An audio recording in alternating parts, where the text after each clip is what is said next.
Hi friends. ఇప్పుడు నేను మీకు ఒక అందమైన చిట్కా చెప్తున్నాను. ఇది అందరికీ ఉపయోగపడుతుంది. మీకు కూడా మనీ సేవ్ అవుతుంది. ఇదేమిటంటే నేను నా దగ్గర ఉన్న ఓలా ఎలక్ట్రికల్ బండికి సేఫ్ గార్డ్ వేయించానండి. అది ఐరన్‌ది గార్డ్స్ వేయించినప్పుడు బానే ఉంది. బట్ ఇది వర్షానికి తడిచినప్పుడు పింపుల్‌లాగా పట్టింది. బ్లాక్ కలర్ మొత్తం వదిలేసింది.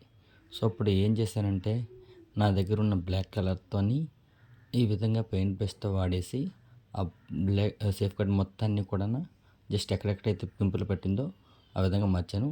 తర్వాత అంతా కూడాను నార్మల్‌గా కనిపిస్తుంది. ఇప్పుడు చూడడానికి కూడా లుక్కు చాలా బాగుంది. బట్ మీకు ఈ విధంగా ఏసినప్పుడు ఏదైనా పెయింట్ గట్రా అంటినట్లు అనిపిస్తే జస్ట్ వైట్ కలర్ క్లాత్‌తోని జస్ట్ ఆ విధంగా రిమూవ్ చేసుకుంటే సరిపోతుంది.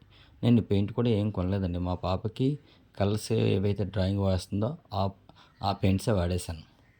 చాలా ఈజీ అండి. ఈ విధంగా చేయడం వల్ల మీకు మనీ కూడా బాగా సేవ్ అవుతుంది. ఒక్కసారి మీరు కూడా ట్రై చేయండి. ఇది ఎంతో యూజ్‌ఫుల్‌గా ఉంది. ఇప్పుడు బండి లుక్ కూడా చాలా బాగుందండి.